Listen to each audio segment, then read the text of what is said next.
maybe I misread it. Mhm. He said like, yeah, he always plays the deck because like, yeah, it's okay, and he always wins. So yeah, it's not really his favorite deck. It's just the deck that he plays, I think. It's a force. He's a force. I think I've played once in a 4 seasons against him, and he's an insane player. Yeah. Really, really great. And he plays a 4-mana chase. How fancy is that? Welcome to In Response, a Legacy podcast. Whether you're a dedicated player or just curious about Legacy, join us as we share ideas, discuss decks, and have some fun along the way. So this week actually has been an exciting one for Magic overall, or let's say for Legacy again.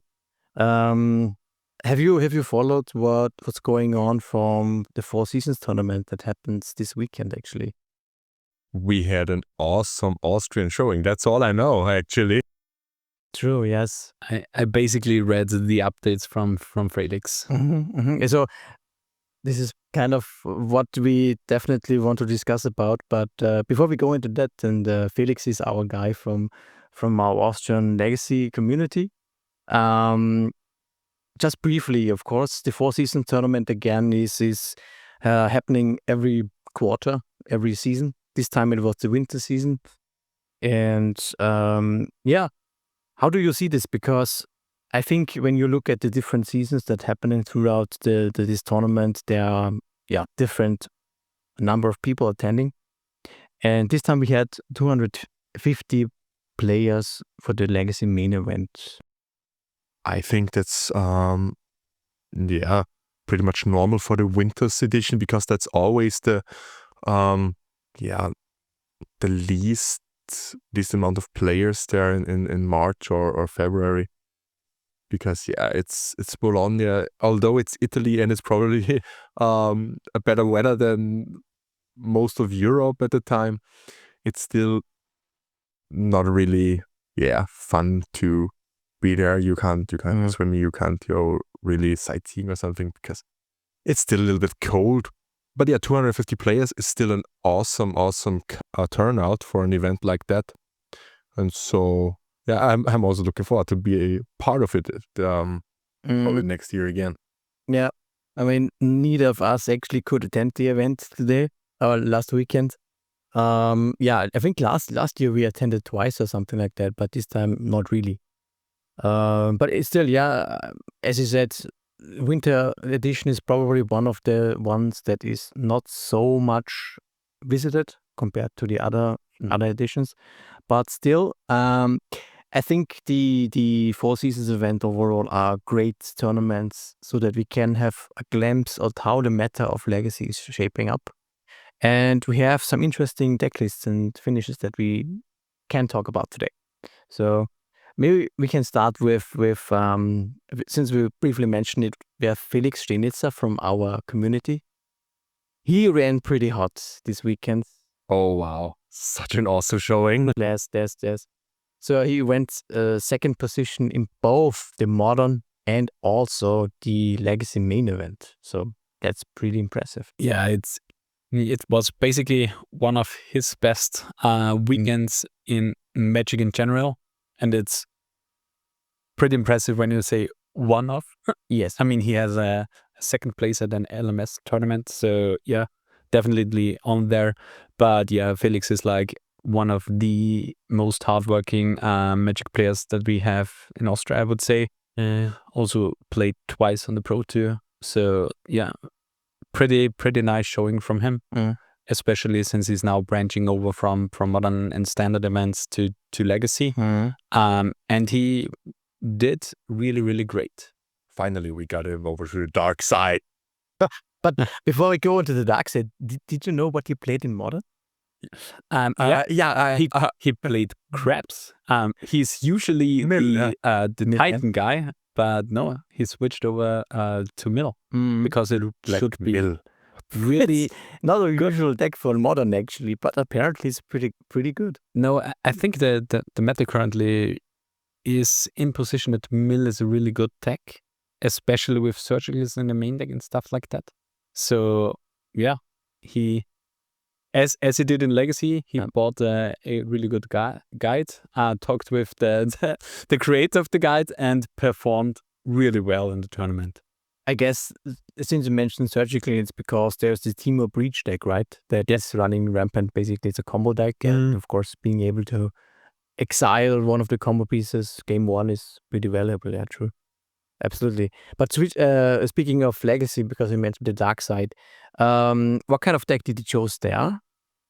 I think it was Mono-Red Stompy. Yeah. Am I right? Yeah. Exactly.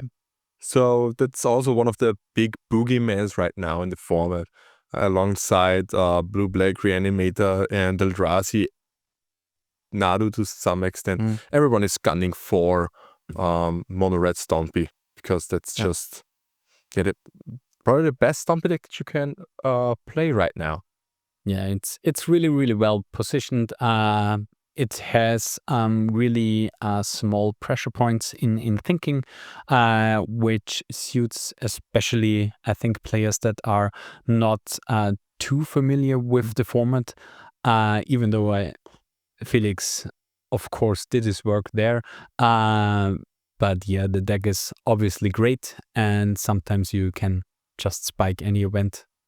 Yeah, and it's so like you said, you have all the decisions basically condensed into the mulligan decision, and from there the deck plays, or it was like that. I'm not unsure if it's still like that, but everything was condensed in the mulligan decision, and then you just played the deck like it came from the top, basically.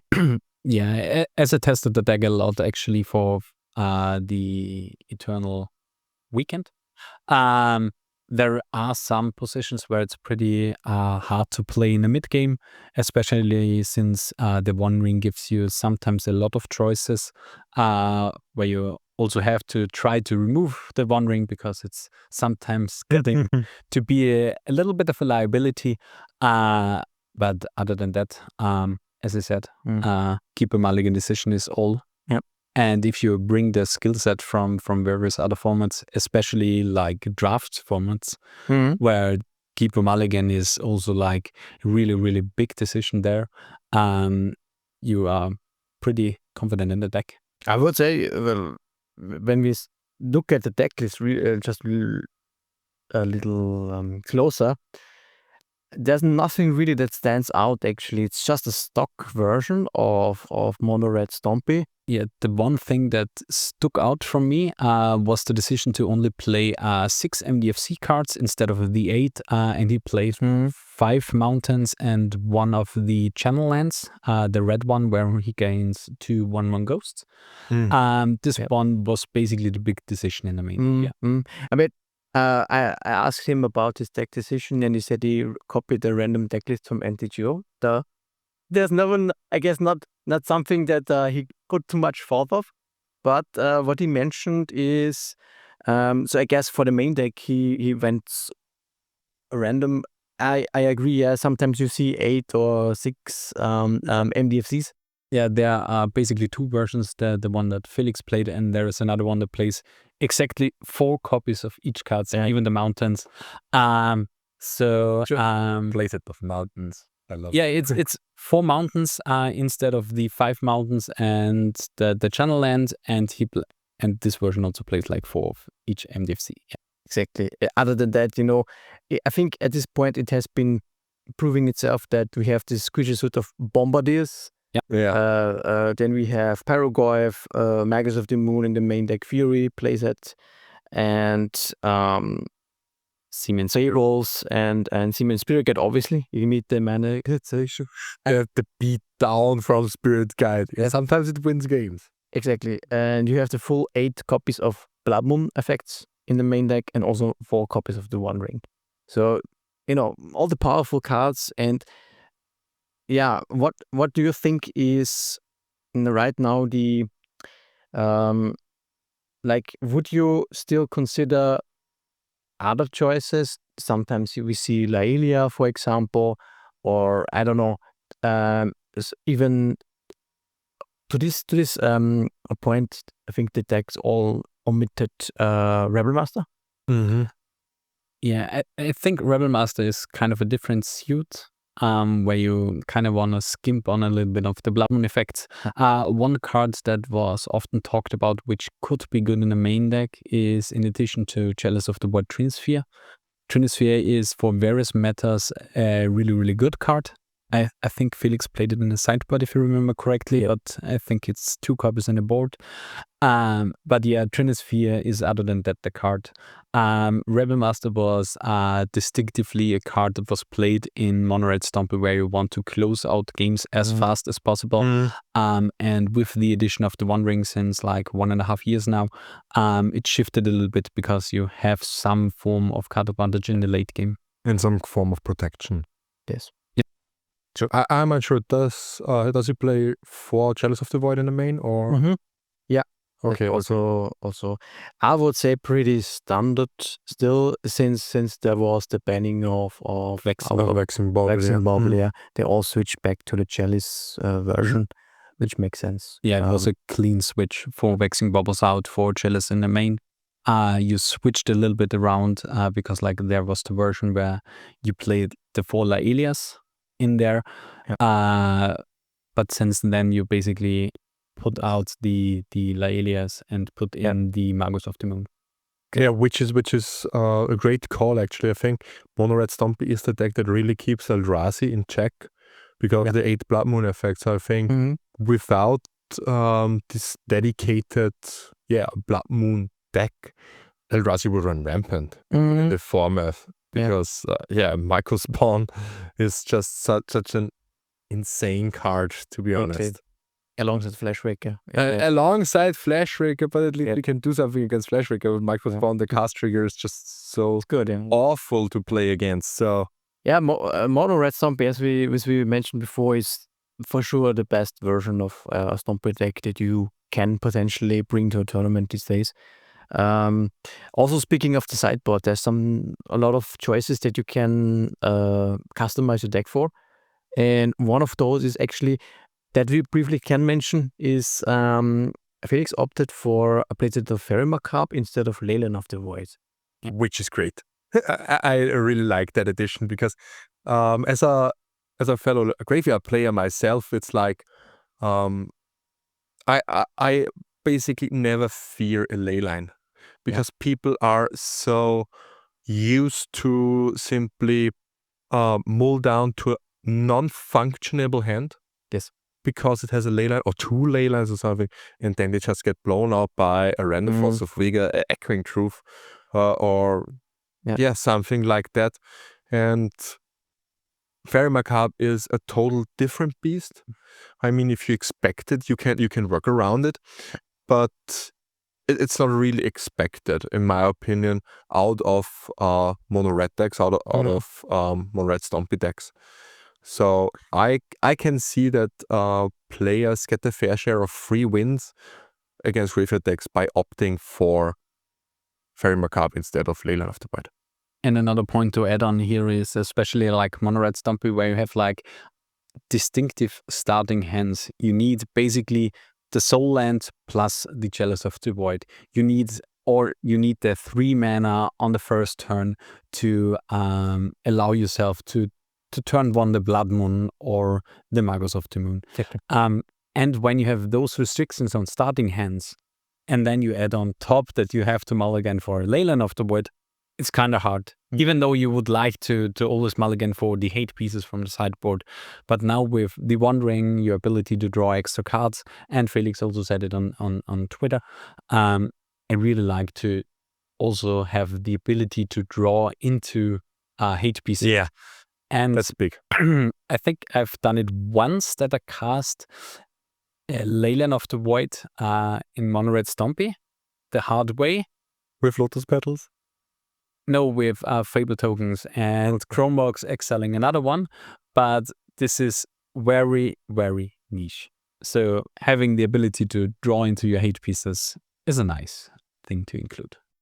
Also, to add on this, it's like if your graveyard opponent doesn't see a Leyline and they think you just mull to a fast hand, they are more inclined to go for a fast combo, probably omitting their protection. Than just going for it, and then you get them with the the random fairy macabre out of the hand. Yeah, I can see that you win a couple of games through that, exactly. Yeah, I'm guilty of that myself. But I would say in that point, we can only congratulate Felix for this very nice showing, getting second place on both the Modern and the Legacy tournament. Congratulations, bring it home for Austria.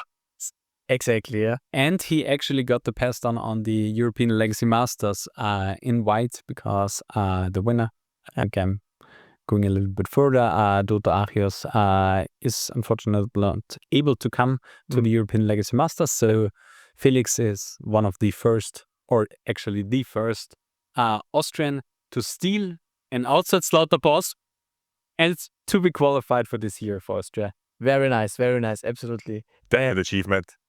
Right there. Exactly.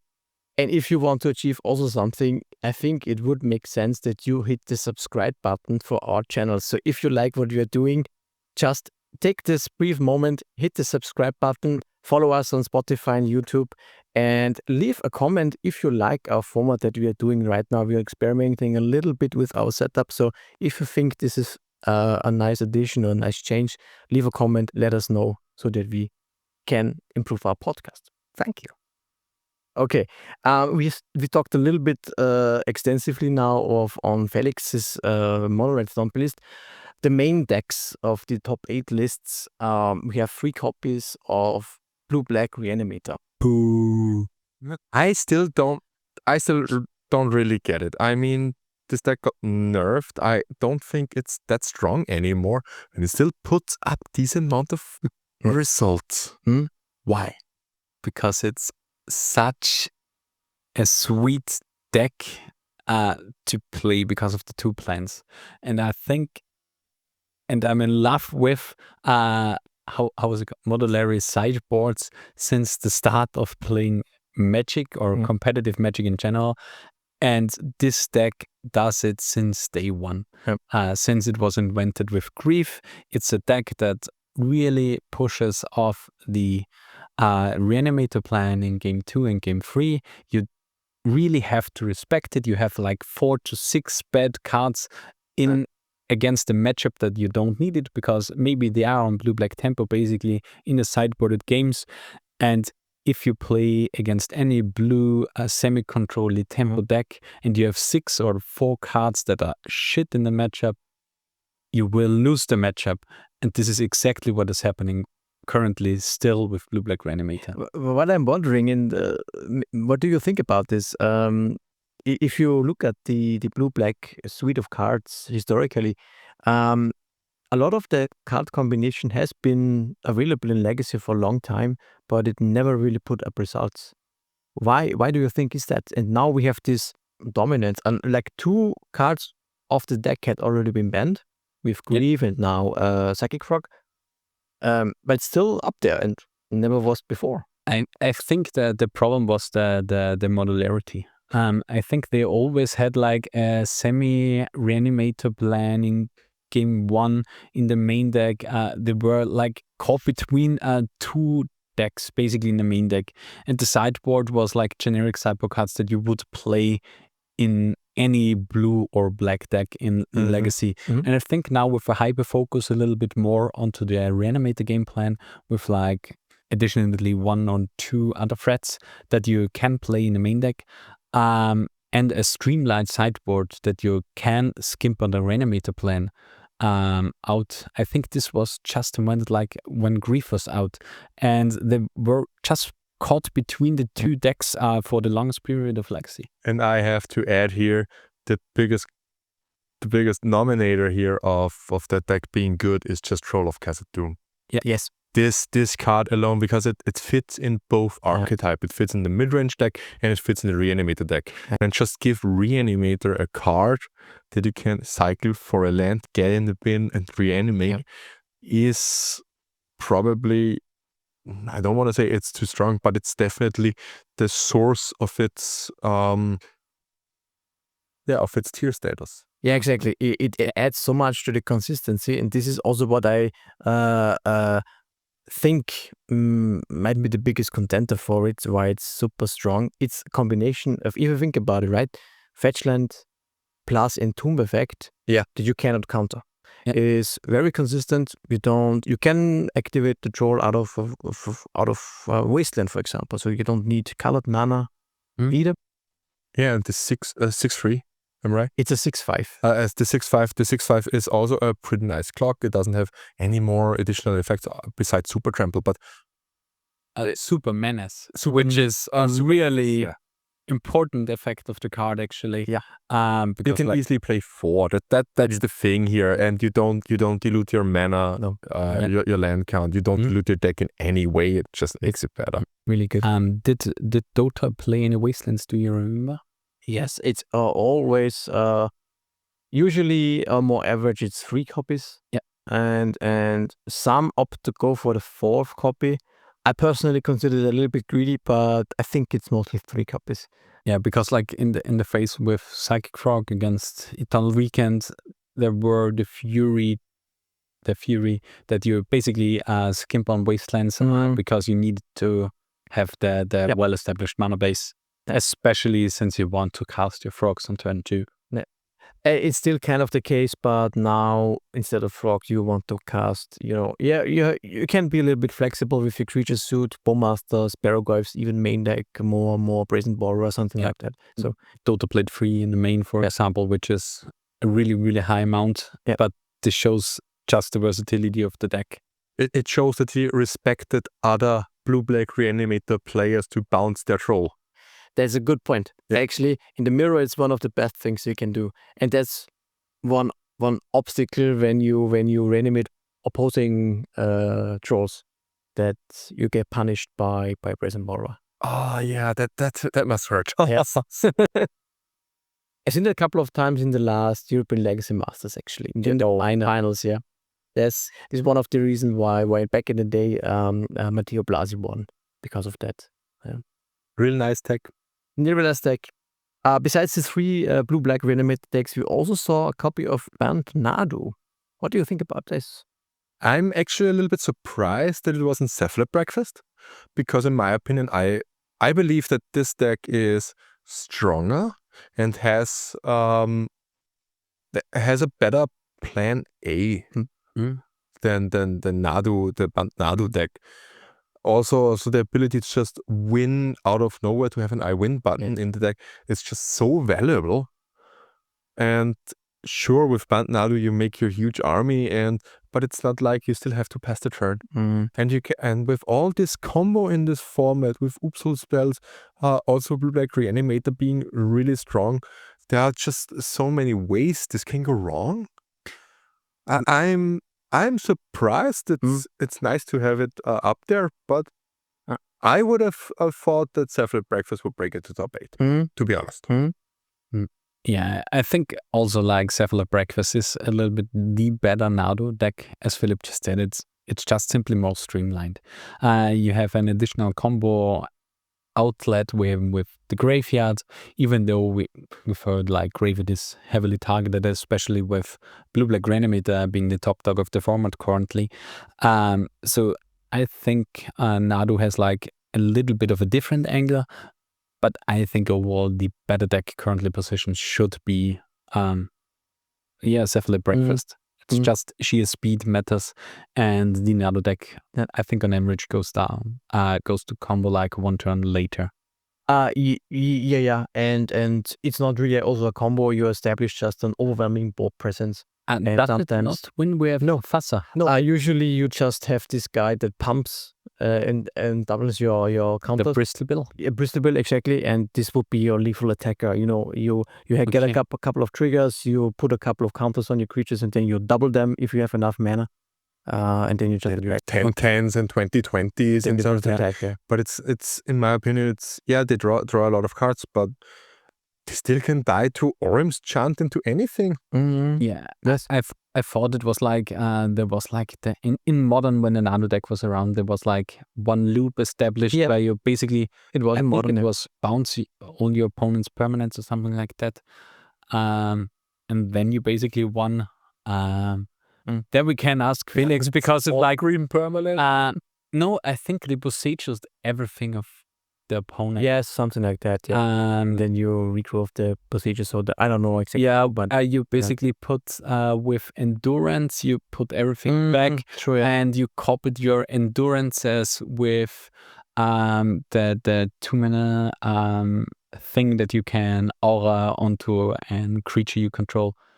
Where you make the insect tokens, this you can put on. Yeah. Spring Hearts, not too good. Yeah, exactly. And Felix It's a and the loop like team that, from Trekanti basically made the version that was really successful. Okay. I see. Yeah. But coming back to the point of breakfast, just one thing that I can throw into that from my personal experience. I agree also in your vacuum, breakfast is a stronger and more powerful deck. What I've experienced in the last couple of tournaments that I played is breakfast is quite susceptible to the mana base hate that's running around. So a simple wasteland or blood moon effects are very tough. And Banned Nado is almost the opposite actually, because it has quite a bit of mana dogs as well. So it doesn't have really that problem. So in a meta where you have a lot of Stompy, a lot of Wasteland decks, a lot of Eldrazi, Eldrazi also, because it plays Wastelands as well, it can be tricky for breakfast. This is what I realized. So yeah, I think you really have to get a little bit lucky in your matchups, be really spot on your plays for breakfast. Then you can still top 8. I think also in a vacuum it's stronger. But I guess Banned Nado is also less or more forgiving, kind of. Yeah, I can see this. Yeah, Yeah. It's probably one of the reasons why breakfast is more or less hovering on the lower levels at the moment. Yeah, breakfast also has the, I don't want to say problem, but if once you're going for the combo, it's basically done. Yes, you have to do it. If your opponent has something, it's game over. exactly. And with Nado, it's like present the ball presence, do something. Yeah. And maybe you can still lose as a Nado player, but it's not like if you have the force source or the consign to memory for your faster, then it's game over. Yeah. It's not like that. I can see a reasoning here. Definitely. Exactly. Yeah. Then speaking of combo decks in general, we have one very prominent Italian player that played his favorite deck of all time probably, which is Luca Fasoli on Bug Doomsday. Always great to see, right? Yeah, the thing is, and maybe I misread it. He said like, he always plays the deck because like, it's okay, and he always wins. So it's not really his favorite deck. It's just the deck that he plays, I think.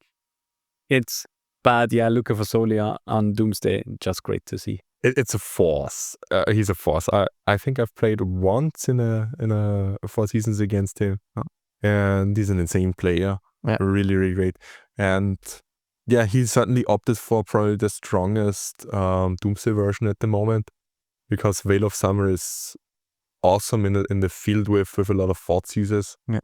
Or general a lot of discard. Yes. Yeah. And he plays a 4-mana chase. How fancy is that? That is pretty stop. Is it which chase? Is it the real chase or Wheel of Mysteries? No, not the Mind Sculptor. No. Wheel of Mysteries. The good chase for Doomsday. Yeah, it helps. It helps if you need to play around consign, I think. Yeah. Because it's not a triggered ability, because it's like a replacement effect. Exactly. If you draw a card, it's like the old how's it called? Laboratory Maniac. Exactly, this effect. And you could win with any cantrips. You just need the mana to be able to cast it. But it's a nice alternative if you want to beat consign, apparently. So it's pretty common now in Bug. But this Bug deck overall, I think it's pretty stock also. Chase and 1 Veil of Summer in the main deck. Only 1 Thassa's Oracle. This is maybe an interesting choice, because maybe this is because of the split of the Chase and Thassa, because oftentimes we see also 2 copies of Thassa's Oracle. Besides that, 2 Thoughtseize and 1 Duress also in the main deck. So just for the pile, maybe or to don't lose that much life. That's probably the reason. Yeah. It doesn't cost life, still gets the consign, gets the force of will. Yeah.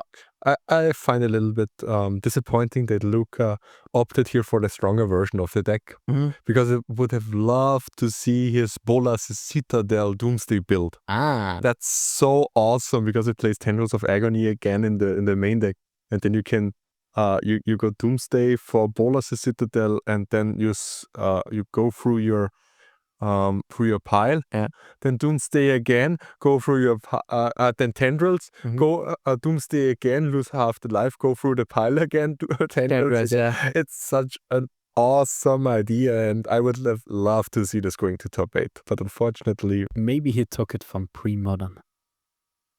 Do it with Future Sight and Ebony Charm.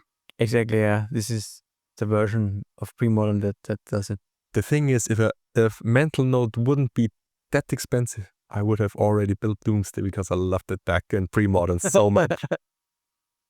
Okay, we have 2 more decks that we want to briefly discuss also, and this is probably one of the most exciting part right now is happening here. Exactly, yeah. So we have 2 decks that are very unusual actually, and it's very cool to see such decks in the top 8. And I want to start with in that case, it was another Luca. We have Luca Rainieri, who played a blue-white control deck list, which is unusual. I don't think it's unusual for Italy, because Italy is basically the control capital of the world. Everyone is playing control, even their mothers and their sisters are playing control.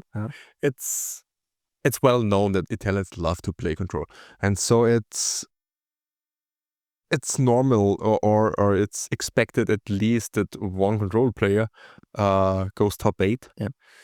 But with the struggle that we have right now in the meta of control, it's refreshing to see a control list right Exactly, now. yeah. Control was or is still actually in a tough position and kind of dead. Yeah, the position for control is really, really awkward. You have so many different things that you have to account for. The meta is quite wide, even though the top is quite small. So it's pretty hard to create the correct control list for the environment. And yeah, we've seen with Luca's list, he chose a path that we also saw in the top 8 of Eternal Weekend. As he has like the smaller win button that every deck apparently currently needs. Exactly. Oh, yeah. Is opted for 2 copies of Days Undoing, which pairs very nicely with both Hull Breacher and Narset, which are both in the main deck for his deck. And concerning a WinCon, to add to that, he also plays a full playset of Tameo in the main deck, which is something that can be reasonably fast as a WinCon actually, if you think about it. Out of a control deck for sure, and they can protect it really, really, really well. And yeah, going to Ultimate Tameo as a control deck means you've won the game. Also, what are actually the other win cons besides attacking with Hull Breacher? It is, this is what I wanted to mention. There are creatures in the deck. We have Lavinia. I mean, it's more like a hate card, but not can be an awesome hate card, to be honest. Yeah, but we can talk about Lavinia in a second. But for creatures, it's Murktide Regions. So 2 copies of Murktide Regions. So really valuing, it's not really a control card. It's just a beta. So in that case, really opts for being able to close faster in some matchups. It's basically the biggest stick possible. You need that right now, actually. In these colors. But yeah, Lavinia, what do you think about Lavinia? It's underplayed. In my opinion, Lavinia hits so many decks. It's... Why so? You have that effect that it counters anything that is cast without paying mana, right? Yep. And your opponent can't play non-creature spells that cost more, or can't play spells that cost more, have higher CMC than lands in play. So it's great against Mono-Red. Yeah. It counters their Moxen, the Chrome Moxen. It can't, I don't know, does it count? No, it doesn't count the Chalice, but they can't play the Furies. Yeah. With Broadside Bombardist, which nets you a lot of time. And also, it forms a slower. How does it? It makes a slower the one ring probably for a turn slower one ring, which might be enough. Yeah, that is true. The thing I usually dislike in Lavinia decks is usually Lavinia is played in control decks, as we have it here. Yeah. So in game 1, Lavinia is pretty bad because like Lavinia is the one creature that you play, and your opponent will have the remove spell because it's not a post board. But in this version, you have a lightning rod before. Your opponent has to respect the Tamio and maybe even a Murktide region. So your Lavinias are pretty safe to stick on the battlefield. They're still doing 2 damage a turn, which if you remember back in the days, 2019 and further ago, Snapcaster beats, well, they were real. And Lavinia basically does the same. Yeah. So I think in this version, especially with the 4 1-drops, in a control shell, Lavinia can perform really good. But usually, I kind of dislike it. As a main deck card, maybe in a sideboard it's great, but out of the main deck it's pretty awful, usually. I really like it in the main deck, because it also turns... it also counters force of will. So, with all the decks being blue, it simply makes sense in my opinion. Yeah, I think it's just let's say a small nod towards the meta being heavily invested with combo. It's the same argument that in some metas you want to have main deck Pyroblasts. In decks Painter. For sure. And in this meta he probably chose for that because obviously it's a very combo heavy meta, and Lavinia can help for game 1s, and control struggles against combo usually in game 1. So very cool deck overall, I think. Pretty nice. Really like it. Yeah, it's clean. It has a solid mana base as well, so very cool. And then the last one that we can mention is something that has been a little bit in discussion in the Legacy meta also, about a new card that has been, well, whether or not it actually makes a strong impact in Legacy. Maybe it is, because we see it here in top 8. We have a Blue-Green Omnishow list with 4 copies of Stock Up. Yeah. That's so awesome. I'm in love with Stock Up. I think it's the new Dick through time. That's what it's called. Yeah. That when I first saw this, it's like, well, this card is bonkers. And suddenly everyone is making videos about it, and it's like, well, once in a lifetime I'm right about a card. Yeah. I mean, I've seen it. It's kind of okay from a feeling. But the thing about how it plays is something different. Especially this version that we see here, that was placed into the top 8 of the 4 Seasons tournament. How's it called? The Lance guy, or he's known for Black-Green Depths, Turbo Depths, Crucible of Lords. If you know him from YouTube, he played a league with this version, and the Stock Up is pretty great when you play it in combo decks, because it digs you, as I said, 5 deep, finds you 2 cards. I also like it okay-ish in control decks. But especially in this version, where you kinda want to like 1-2 punch into your combo, you have even the Lotus Petals to maybe even turn 1 the Stock Up to find you the additional card that you need for the next turn to drop in your Omniscience to hardcast your Emrakul.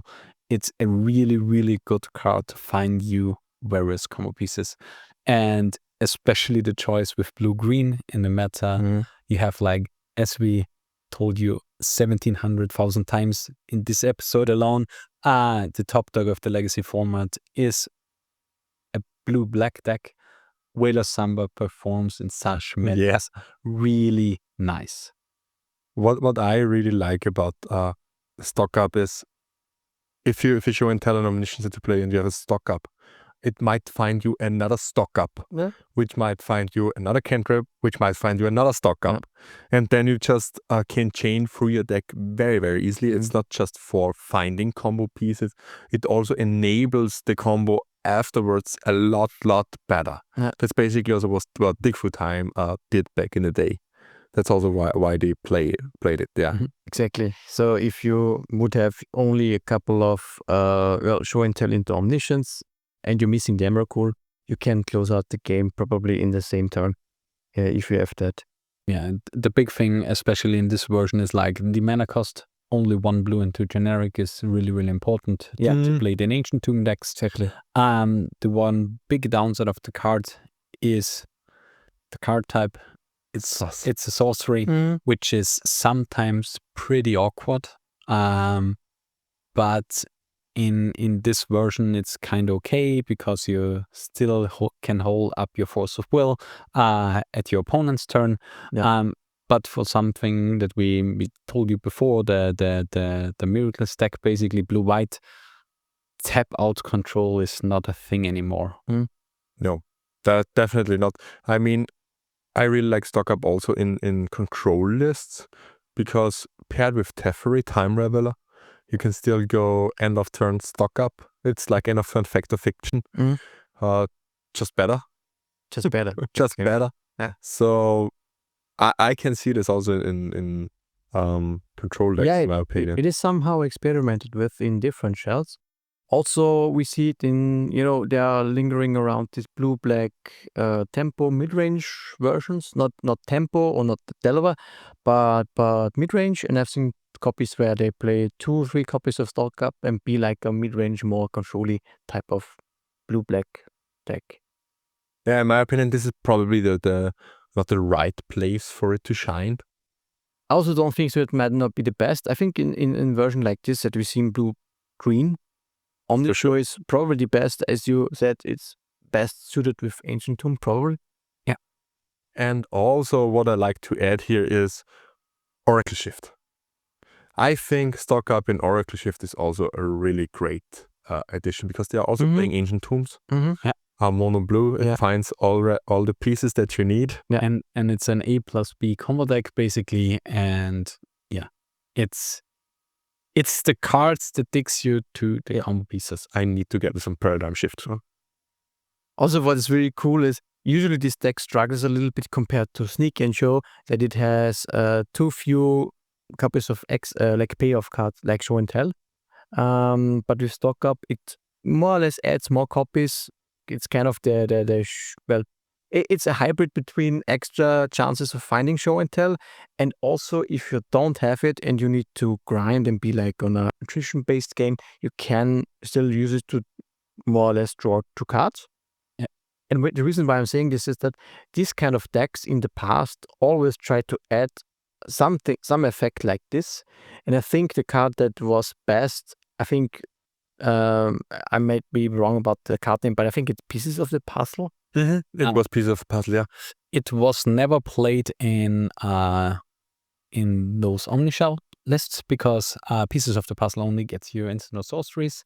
2 in the top 5 cards, you middle the rest. I'm very familiar with the card. Okay. Because Pieces of the Puzzle was the card I played in Modern Storm. Yeah. It was the win button, basic, or not the win button, but it was the card to beat Junt back in the day. Yeah, because it was a card that created +1 in your hand. And the card that is currently debating is like divination effects, because it's also +1 card in your hand.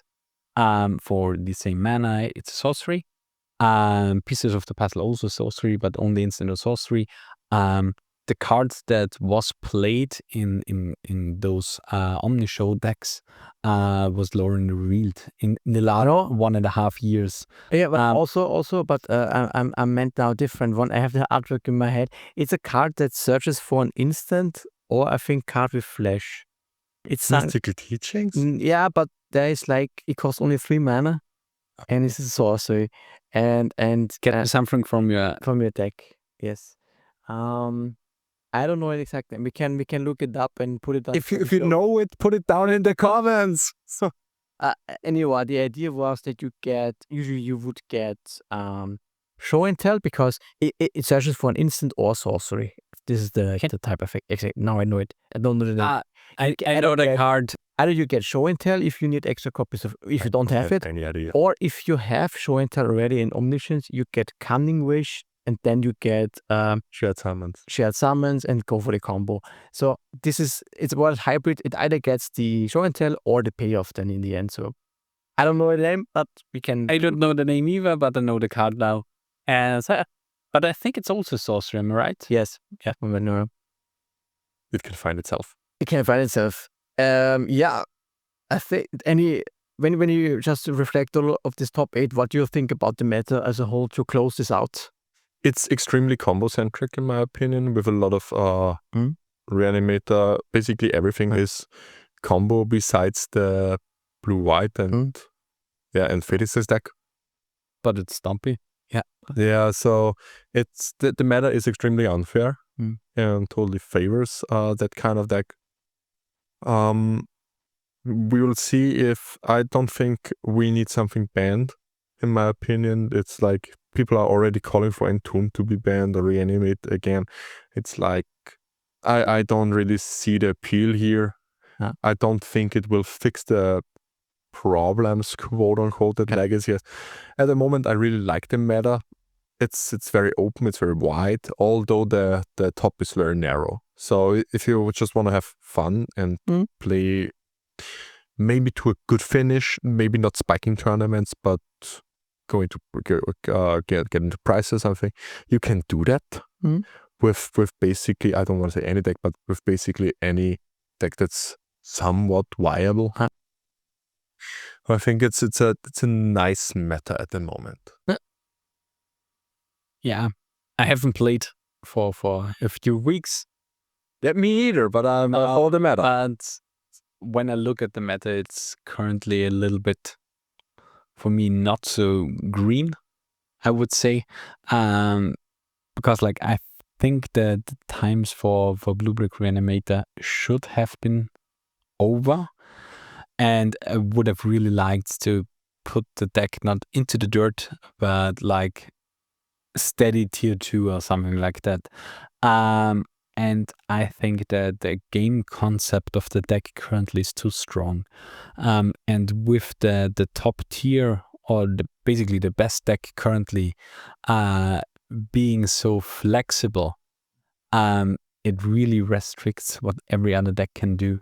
And I think that the meta can develop for a better control list when we don't have a deck that you can't really do right when sideboarding, which is usually the strength of any control deck. And when the control can't perform versus the best deck, it's okayish versus the second best deck. Control can't be good, because like Mono-Red Stompy in his current configuration is really strong against control because it pressures from turn 1 on, as it always did, but now with the late game engine of the One Ring and a lot of closing power with the Flingmaster, basically.